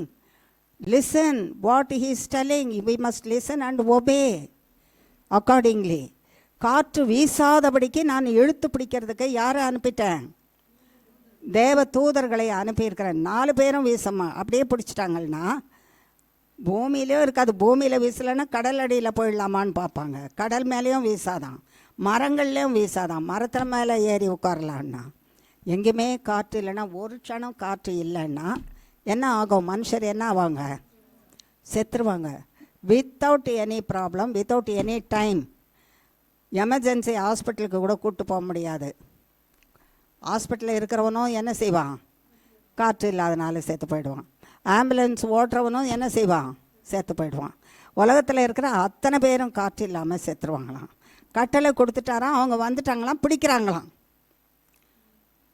அவங்க வந்துட்டாங்க, என்ன செய்கிறாங்க? பிடிச்சிட்டாங்க. அப்போ ஒரு தேவ தூதன் ஓடி வரானான். கீழ்த்திசையிலேருந்து ஓடி அவன் கையில் ஒரு முத்திரை கோல் இருக்குதான். எந்த வசனம் வாசி? 2வது வசனம். 9வது. ஜீவனுள்ள தேவனுடைய முத்திரை கோலையுடைய வேறொரு தூதன் சூரியன் உதிக்கும் திசையிலிருந்து ஏறி வர கண்டேன். அவன் பூமியையும் சமுத்திரத்தையும் சேதப்படுத்துகிறதற்கு அதிகாரம் பெற்ற அந்த 4 தூதரையும் நோக்கி, நாம் நமது தேவனுடைய ஊழியக்காரரின் நெற்றிகளில் முத்திரை போட்டு தீருமளவும் பூமியையும் சமுத்திரத்தையும் மரங்களையும் சேதப்படுத்தாதிருங்கள் என்று மகா சத்தமிட்டு கூப்பிட்டான். அப்போ என்ன சொல்கிறார் பாருங்க. இந்த ஒரு தூதன் வரும்போது இந்த சேதப்படுத்துகிற தேவ தூதர்களை பார்த்து, நிறுத்துங்க நிறுத்துங்க நிறுத்துங்க நிறுத்துங்க நிறுத்துங்க, இழுத்து பிடிச்சிடாதீங்க, காற்று இல்லாதபடி இழுத்து பிடிச்சிடாதீங்க.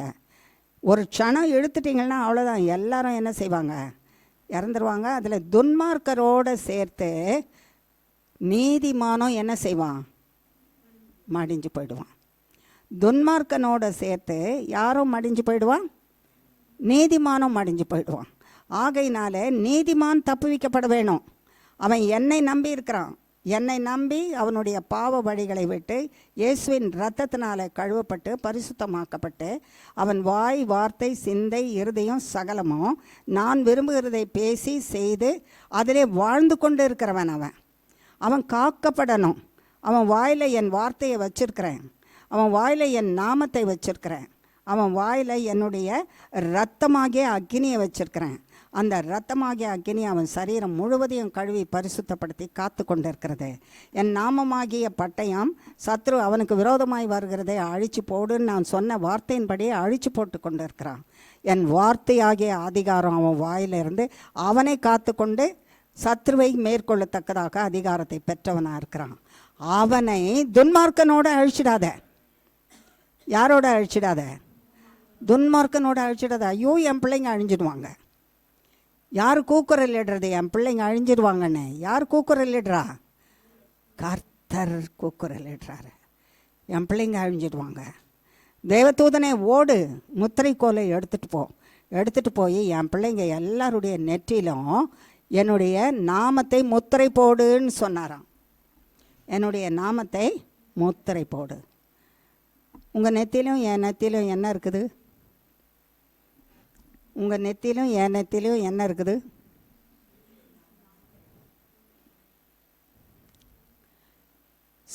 சிலுவை அடையாளம் இருக்கா? இயேசு கிறிஸ்துன்னு போட்டிருக்கிறாரா? இயேசு கிறிஸ்துவின் ரத்தம் இருக்கா? இயேசு கிறிஸ்துவின் பிள்ளைன்னு இருக்குதா? என்ன இருக்குது நம்ம நெத்தியில்? பெருமை இருக்குதா? அப்படியே புடைச்சிட்டு வந்து நிற்குதா பெருமை? சுயநலம் அப்படியே முன்னால் வந்து அப்படியே நிற்குதா? ஆணவம் நிற்குதா? ஓயாமல் அடுத்தவங்களை குற்றம் கண்டுபிடிச்சிட்டு இருக்கிற ஆணவம் நிற்குதா? மாய்மாலம் நிற்குதா?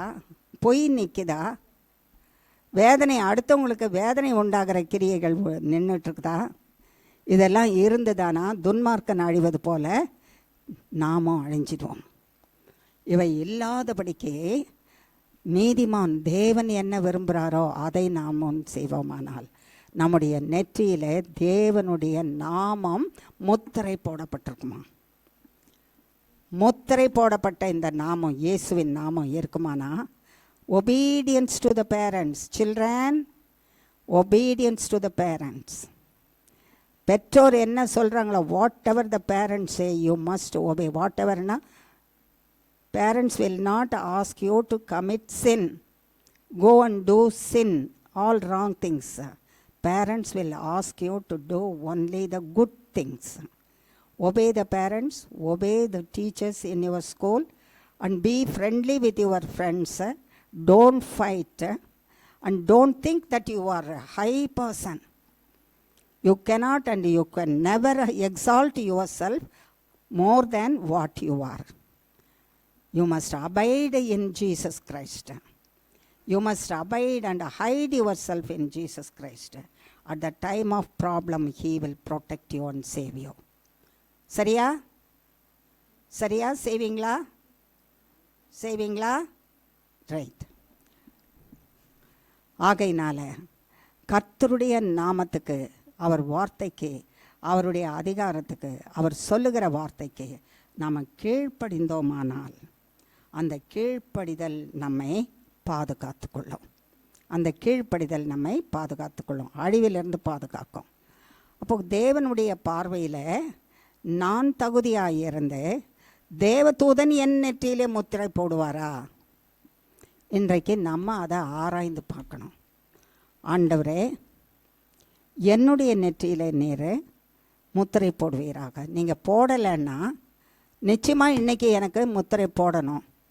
நீங்கள் வரும்போது நான் ஒன்றும் இல்லாமல் அழிஞ்சு போயிடுவேன். நான் காக்கப்படுகிறதுக்கு எனக்கு முத்திரை போடுங்க. உங்கள் பார்வையில் எதெல்லாம் சரியில்லையோ அதை எல்லாவற்றையும் விட்டுடும்படிக்கு நீர் கிருபை செய்யுங்க.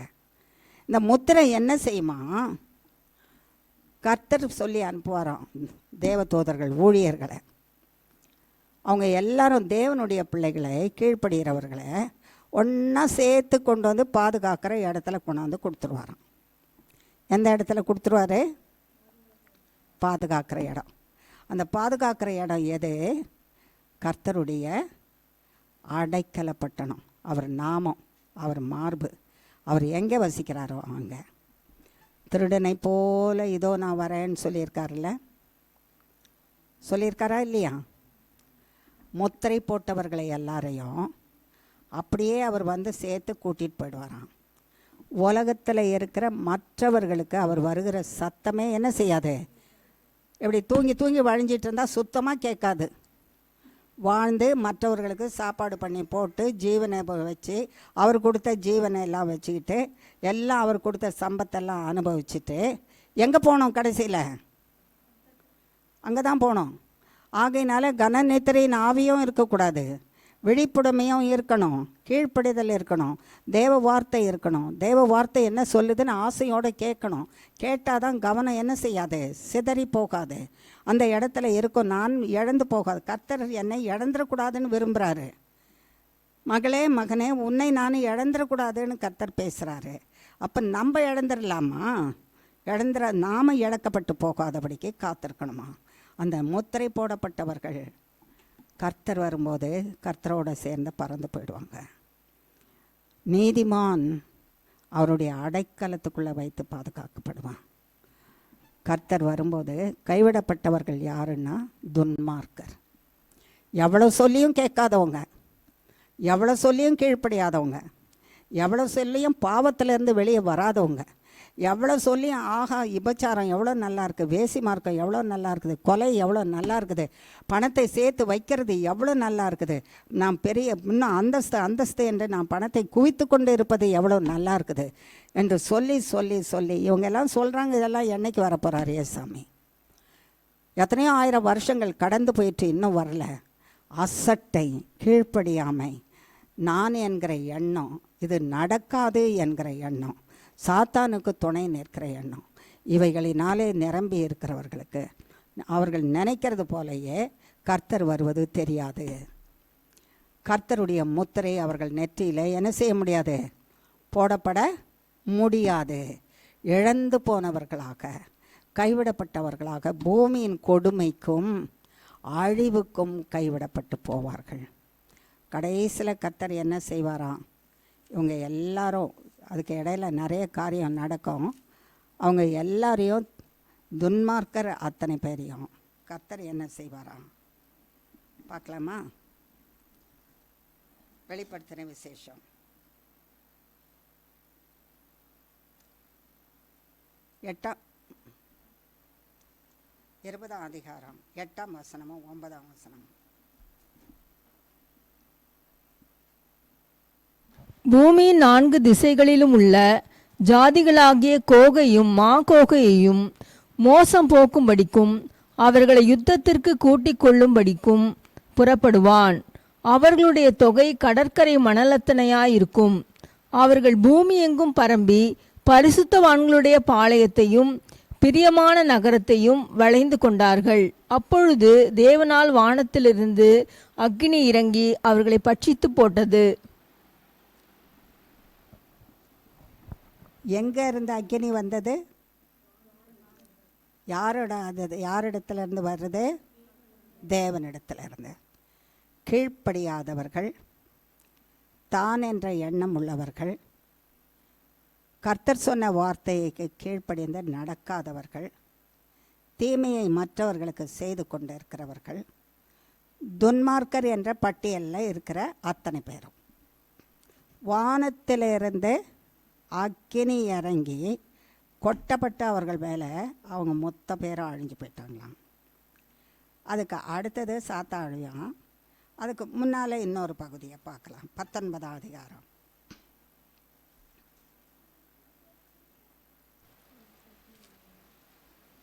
20-21.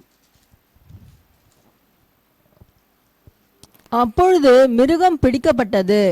மிருகத்தின் முன்பாக செய்த அற்புதங்களால் அதன் முத்திரையை தரித்தவர்களையும் அதன் சொரூபத்தை வணங்கினவர்களையும் மோசம் போக்கின கள்ள தீர்க்கதரிசியும் கூட பிடிக்கப்பட்டான். இருவரும் கந்தகமும் எரிகிற அக்கினி கடலிலே உயிரோடே தள்ளப்பட்டார்கள். மற்றவர்கள் குதிரையின் மேல் ஏறினவருடைய வாயிலிருந்து புறப்படுகிற பட்டயத்தால் கொல்லப்பட்டார்கள். அவர்களுடைய மாம்சத்தினால் பறவைகள் யாவும் திருப்தி அடைந்தன. 2 விதமான அழிவு இருக்கு. கீழ்ப்படியாதவர்களுக்கு, துன்மார்க்கருக்கு. இங்கே சொல்லப்பட்டிருக்குது மிருகத்தின் முத்திரையை தரித்தவர்கள். இப்போ நம்ம 7 அதிகாரத்தில் பார்த்தோம், தேவனுக்கு பயந்தவர்களுக்கு இயேசுவின் நாமம் என்கிற முத்திரை.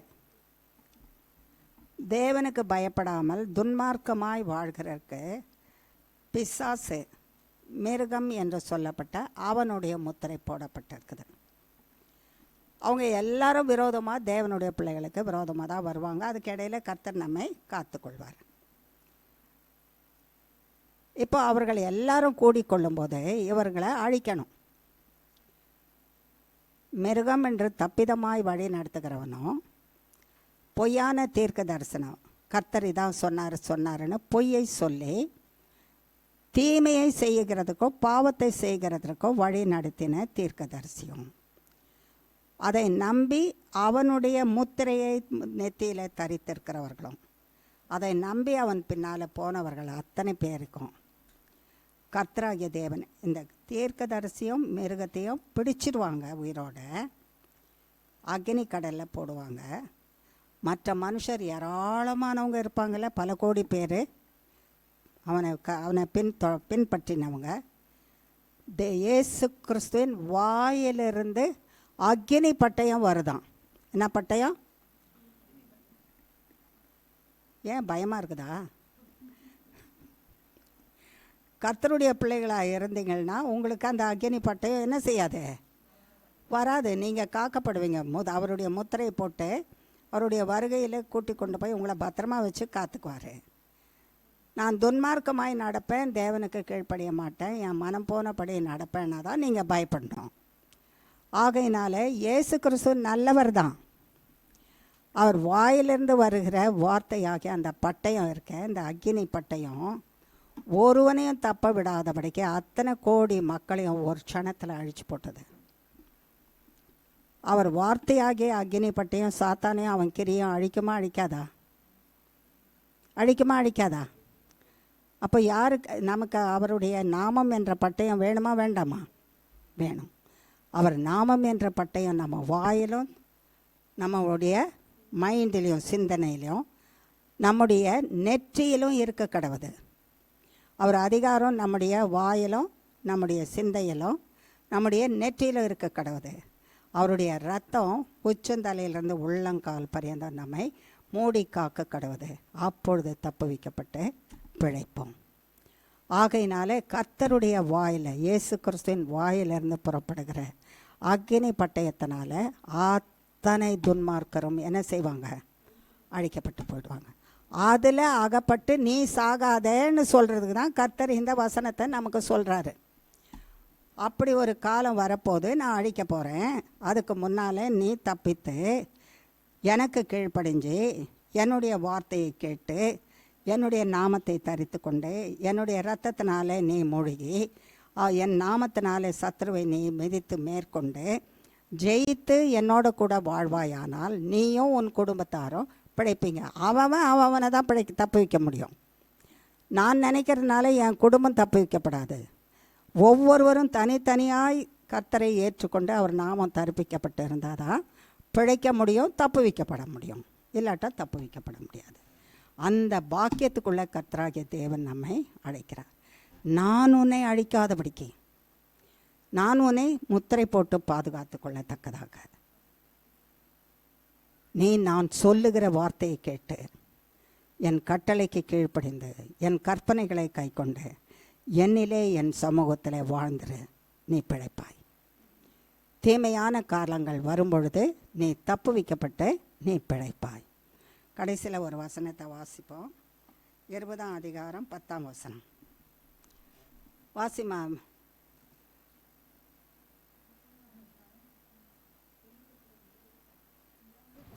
மேலும் அவர்களை மோசம் போக்கின பிசாசானவன் மிருகமும் கள்ள தீர்க்கதரிசியுமாய் இருக்கிற இடமாகிய அக்கினியும் கந்தமுமான கடலிலே தள்ளப்பட்டான். அவர்கள் இரவும் பகலும் சதா காலங்களிலும் வாதிக்கப்படுவார்கள். ஆமென். போதும். மிருகமும் கள்ள தீர்க்கதரிசியும் இருக்கிற அக்கினி கடலுக்குள்ளே தள்ளப்பட்டான். கடைசியாக இவன் தான், சாத்தான் தான். அக்கினி கடலுக்குள்ளே தள்ளப்பட்டான். சாத்தானுடைய வாசஸ்தலம் எது? கர்த்தர் எதை நியமிச்சிருக்கிறாரு? அக்கினியும் கந்தகமும் உள்ள அக்கினி கடல். அதில் விழுந்தால் அவ்வளோதான், அதிலேருந்து வெளியே வரவே முடியாது.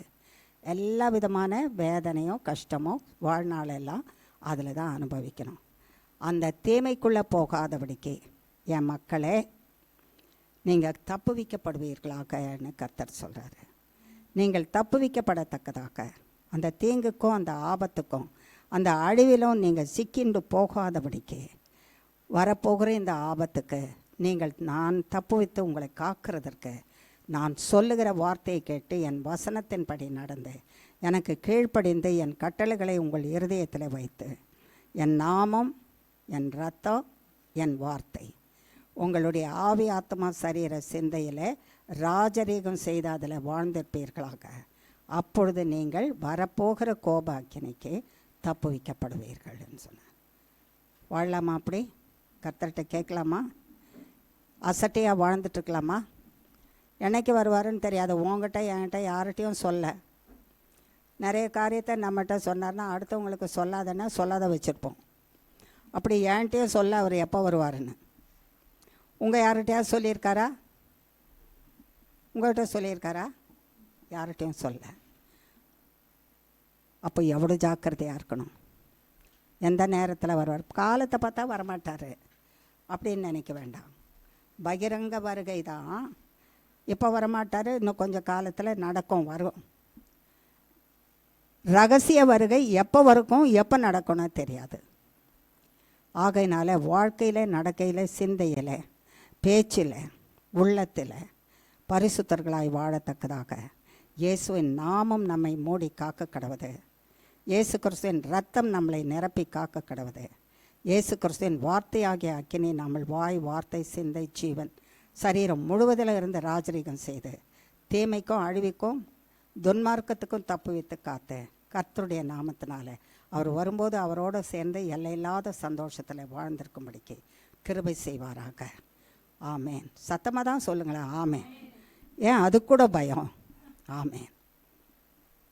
சர்வ வல்லமுள்ள தேவனே, நீர் நல்லவர், வல்லவர், மகத்துவமானவர் ஆண்டவரே, எங்களை நேசிக்கிறவர் ஆண்டவரே. நாங்கள் அழிந்து போகாதபடிக்கு பரலோகத்திலிருந்து இறங்கி வந்து எங்களுக்காக எங்கள் எல்லாருடைய பாவத்தை நீர் சிலுவையிலே சுமந்து அழிச்சு போட்டு இனி பாவம் செய்யாதே என்று சொன்னீர் ஆண்டவரே. என் இரத்தத்தினால இப்பொழுது நான் கழுவி சுத்திகரிக்கிறேன். இனி பாவம் செய்யாத, பாவம் செய்யாதபடிக்கே மனுஷனை எச்சரித்து காத்துக்கொள். நீயும் செய்யாத, மற்றவர்கள் செய்யும்படிக்கும் தூண்டாத. துன்மார்க்கனுடைய வாழ்வை விட்டு வெளியே வா. துன்மார்க்கம் உன்னை அழிச்சிடும். சாத்தான் உன்னை அழிச்சிடுவான். சாத்தானுக்கு நியமித்த வாசஸ்தலம் என்னன்னு அறிந்து கொண்டீர்களே, அது நித்திய காலத்துக்கும் எரிகிற அக்கினியும் கந்தகமான கடலாக இருக்கிறது. அதிலே நீ பங்கு பெறக்கூடாது என்று என் மகனே, மகளே, உங்கள் மேலே வைத்த அன்பினாலே, இரக்கத்தினாலே, தயவினாலே, மன்னிப்பினாலே நான் இறங்கி வந்து என் இரத்தத்தினால உங்களை மீட்டுக்கொண்டேன். அதில் நிலைத்திருங்கள். பாவ மன்னிப்பிலே நிலைத்திருங்கள். பாவம் செய்யாதபடிக்கு உங்களை காத்து கொள்ளுங்கள். பாவம் என்பது சத்ருவாகிய பிசாசானவனுடைய வாசஸ்தலம். அவனுடைய வாசஸ்தலத்துக்குள்ளே போகாதீங்க. அவனுடைய வாசற்படிக்கிட்ட கூட போயிடாதீங்க. கர்த்தருடைய சமூகத்திலும் உன்னதமானவருடைய சட்டைகளின் மறைவிலும் அவருடைய அடைக்கலத்திலும் இயேசுவிலும் இயேசுவின் இரத்தத்திலும் அவர் நாமத்திலும் வார்த்தையிலும் வாழ்ந்திருங்கள், நீங்கள் பிழைப்பீர்கள் என்று சொன்னீரப்பா. சர்வ வல்லமுள்ள தேவனே, தீங்குக்கு விலக்கி காக்கிறதுக்கு நான் இருக்கிறேன். விசுவாசத்தை இழந்து போயிடாத. உங்களை திக்கற்றவர்களாக நான் விடலை. நான் வருவேன், திரும்பவும் உங்களை சேர்த்து கொள்வேன். அது பரியந்தம் என் ஜெய நாமத்தையும் ஜெய அதிகாரத்தையும் ஜெய ரத்தத்தையும் உங்களுக்குள்ளே வைக்கிறேன். பயன்படுத்தி வாழ்ந்து என்னிலே நிலைத்திருங்கள். நாம் ஒன்றாய் பூமியிலே வாழ்ந்து நித்தியத்தில் பிரவேசிக்கும் பரியந்தம் பூமியிலே ஒன்றாய் வாழ்வோம் சொன்னீரப்பா. அந்த பாக்கியத்தை எங்களுக்கு தாங்க. வந்திருக்கிற ஒவ்வொருவருக்கும் தாங்க. வந்திருக்கிற சிறியோர் பெரியோருக்கு தாங்க. சமீபத்திலும் தூரத்தில் இருக்கிறவங்களுக்கும் தாங்க. கைவிடாமல் காத்துக்கொள்ளுங்க. இயேசு கிறிஸ்துவின் நாமத்தினால பாதம் பணிந்து தாழ்மையோடு கேட்கிறோம் பிதாவே. ஆமேன், ஆமேன், ஆமேன். என் ஆத்துமாவே கர்த்தரை ஸ்தோத்ரி, என் முழு உள்ளமே அவருடைய பரிசுத்த நாமத்தை ஸ்தோத்ரி. என் ஆத்துமாவே கர்த்தரை ஸ்தோத்ரி, கர்த்தர் செய்த சகல உபகாரங்களை மறவாதே. ஆமேன். இயேசுவின் ரத்தம் ஜெயம். இயேசுவின் நாமத்துக்கே ஸ்தோத்திரம். ஆமேன். God bless you.